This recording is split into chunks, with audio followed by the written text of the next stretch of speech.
আসসালামু আলাইকুম প্রিয় শিক্ষার্থী বন্ধুরা, আমরা মেইন বইয়ে যে অঙ্কগুলো দেখতেছি প্রত্যেকটা অঙ্কই ধারাবাহিকভাবে দেওয়া হবে। আজকে 12 নম্বরটা করছি, দেখো এই যে 12 নম্বর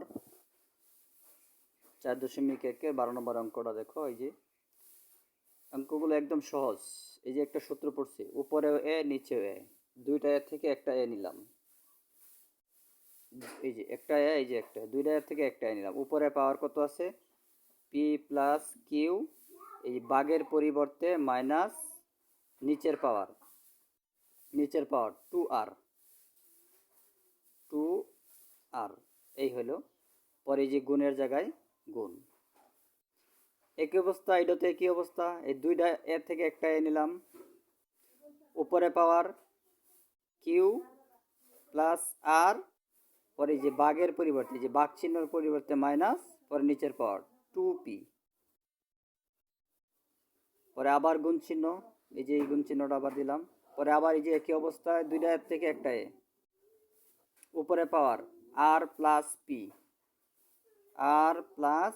পি, নিচের পাওয়ার 2q, ওই বাগের পরিবর্তে মাইনাস, পর নিচের পাওয়ার 2q।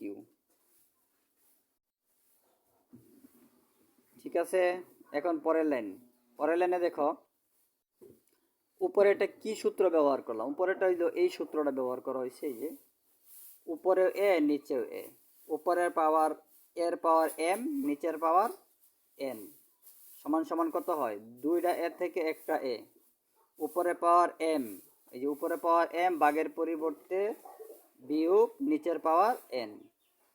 এই সূত্রটা এখানে ব্যবহার করা হয়েছে। এখন এখানে এই লাইনে কি সূত্র ব্যবহার করব? এই লাইনে দেখো, এই যে দুইটা এ ইন্টু,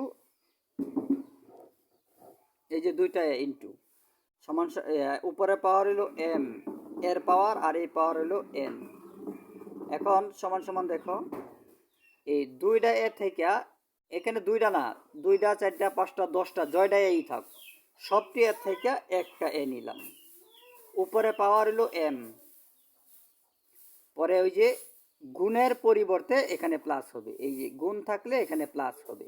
এখানে যেরকম বাঘ থাকলে বিয়োগ হয়েছে, এখানে গুণ থাকলে প্লাস হয়, বাঘ থাকলে বিয়োগ হয়। এই যে বাঘ থাকলে বিয়োগ হয়, গুণ থাকলে প্লাস হয়। মনে রাখবে, এই যে প্লাস এন, এই যে একটা সূত্র। এখানে কিন্তু এই যে একটা এ, এই যে একটা, এই যে একটা এনে তিনটা এ, তিনটা দুইটা চারটা পাঁচটা দশটা জয়টা এই থাক, সবগুলো এর থেকে একটা এ নিলাম। এই যে সবগুলো এর থেকে একটা এ নিলাম। এখন উপরে পাওয়ার যা আছে তাই লিখবো। কত? P plus Q minus 2r,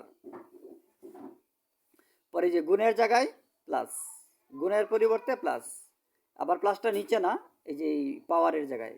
তারপর আবার এই এর পাওয়ার কত আছে দেখো, কিউ প্লাস আর মাইনাস 2p।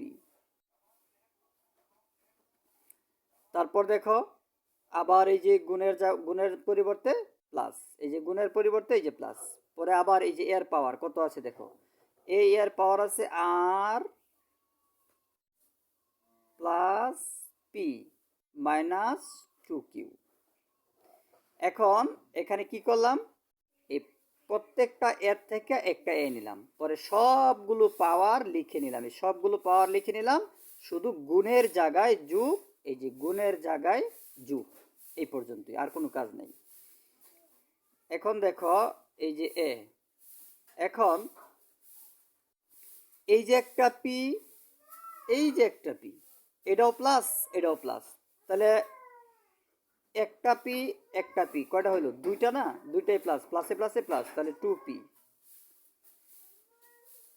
পরে আবার দেখো এই যে একটা কিউ, এই যে একটা কিউ, এটাও প্লাস, এটাও প্লাস, তাহলে প্লাসে প্লাসে প্লাস, দুইটা কিউ।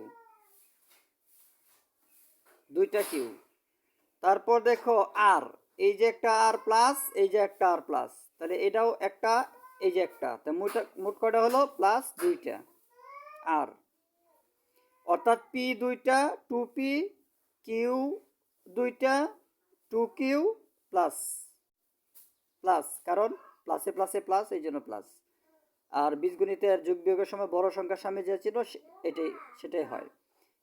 আর এর সামনেও তো এই যে প্লাস, আবার এই আর এর সামনেও প্লাস, প্লাসে প্লাসে প্লাস, এই যে 2r।